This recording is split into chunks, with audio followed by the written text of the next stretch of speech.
नमस्कार दोस्तों, Aditya educational class में आपका स्वागत है। आज हम यहाँ आप लोगों को बीएड डीएलएड से संबंधित पाठ योजना बनाना बताएंगे। सबसे पहले हम ऊपर लिखते हैं आदर्श पाठ योजना। आदर्श पाठ योजना, उसके बाद संस्था का नाम बंसराज स्मारक इंटर कॉलेज। छात्राध्यापक का नाम या छात्राध्यापक जो आपका नाम होगा, नाम यहाँ अंकित करेंगे। दिनांक, जिस दिन यह पाठ्य योजना आपको पढ़ाना है या शिक्षण कार्य करना है उस दिन का दिनांक लिखेंगे। कक्षा 8 वर्ग आ, विषय हिंदी, उप विषय पद्य, चक्र दूसरा, अवधि 36 मिनट। यहाँ प्रकरण है हमारा है पहरुए सावधान रहना। उसके बाद सामान्य उद्देश्य। सामान्य उद्देश्य का जो हमारा संबंध होता है वह विषय से होता है और विशिष्ट उद्देश्य का संबंध हमारा प्रकरण से होता है। पहला जो सामान्य उद्देश्य है, छात्रों में हिंदी विषय के प्रति रुचि जागृत करना। दूसरा, बच्चों को कल्पना शक्ति के विकास का अवसर प्रदान करना। तीसरा, बच्चों को शुद्ध उच्चारण तथा धारा प्रवाह गति के साथ कविता पढ़ना सिखाना। चौथा, बच्चों का चारित्रिक व मानसिक विकास करना। पाँचवां, बच्चों को हिंदी वर्तनी का शुद्ध प्रयोग करना सिखाना। छठवां, बच्चों में राष्ट्रभाषा के प्रति प्रेम की भावना उत्पन्न करना। उसके बाद विशिष्ट उद्देश्य ज्ञानात्मक। विशिष्ट उद्देश्य के अंतर्गत ज्ञानात्मक उद्देश्य विद्यार्थियों को सैनिकों का सम्मान करने हेतु प्रेरित करना। भावात्मक उद्देश्य विद्यार्थियों के हृदय में राष्ट्र प्रेम की भावना जागृत करना। तीसरा, क्रियात्मक उद्देश्य छात्र छात्राओं को देश सेवा के लिए प्रेरित करना। सहायक सामग्री, कक्षा उपयोगी सहायक सामग्री। पूर्व ज्ञान लिखते हैं। फिर विद्यार्थी देश की रक्षा करने वाले सैनिकों के बारे में सामान्य जानकारी रखते हैं। फिर प्रस्तावना के प्रश्न, क्रम संख्या, प्रस्तावित प्रश्न, संभावित उत्तर यहाँ होगा संभावित उत्तर, या यहाँ छात्राध्यापक या छात्राध्यापिका क्रिया, छात्र क्रिया भी लिख सकते हैं।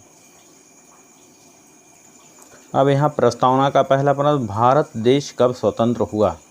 तो छात्र बताए 15 अगस्त 1947 को। दूसरा प्रश्न, स्वतंत्रता के लिए किसने बलिदान दिया?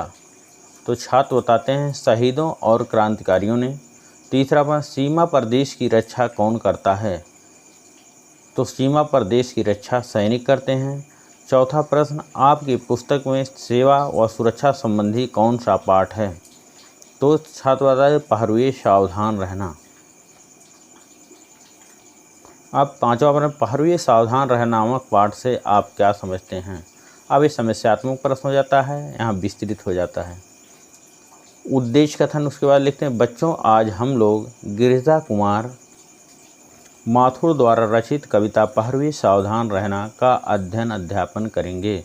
उसके बाद प्रस्तुतिकरण लिखते हैं। अध्ययन अध्यापन की सुविधा की दृष्टि से प्रस्तुत पाठ को 2 सोपानों में बांटकर अध्ययन करेंगे। उसके बाद प्रथम सोपान आता है। प्रथम सोपान में संकेत, जो हमारा टॉपिक है, स्टैंजा लेते हैं।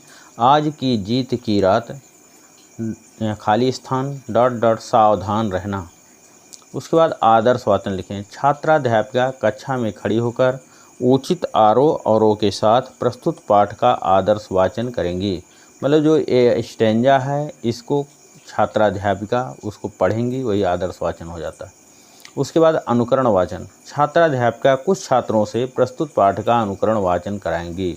मतलब कुछ छात्रों से इस जो ये टॉपिक है इसको पढ़ाएंगे, अनुकरण वाचन कराएंगे। उसके बाद फिर व्याख्या। छात्राध्यापिका पाठ का सरल शब्दों में व्याख्या करेंगे और छात्र ध्यानपूर्वक सुनेंगे।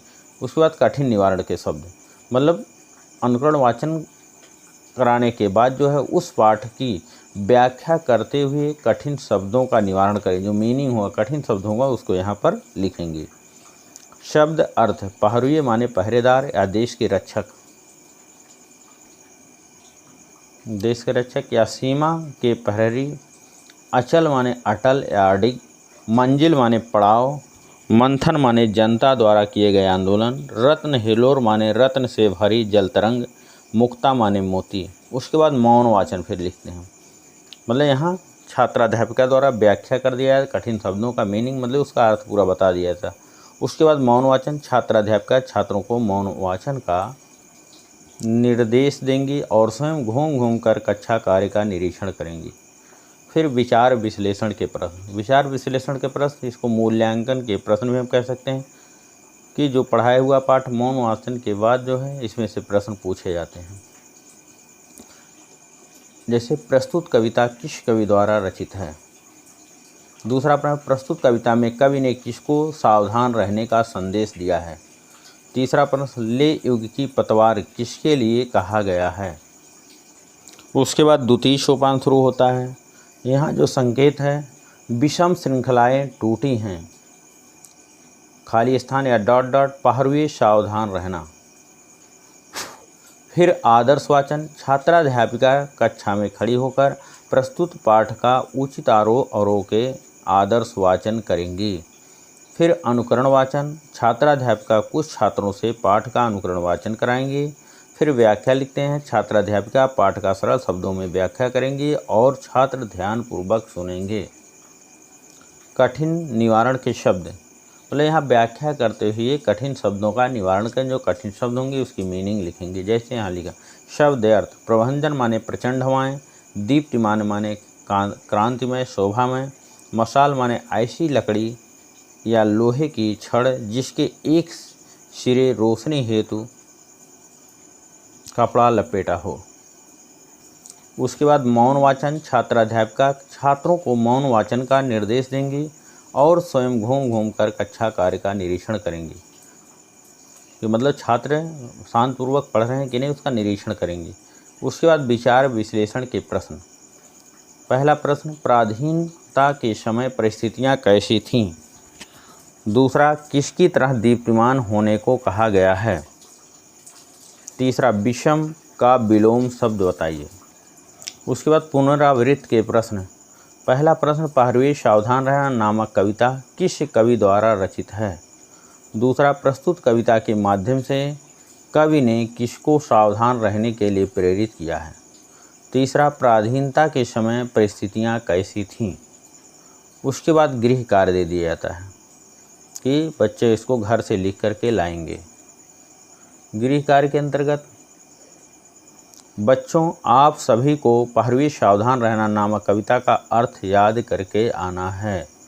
उसके बाद पाठ्य योजना समाप्त हो जाती है। उसके बाद जब छात्राध्यापिका शिक्षण कार्य करती हैं तो यहाँ पर्यवेक्षक जो हैं आलोचना करते हैं या सुझाव देते हैं कि आपका शिक्षण कार्य कैसा है, आपके शिक्षण कार्य में क्या कमियां हैं, क्या अच्छाइयां हैं।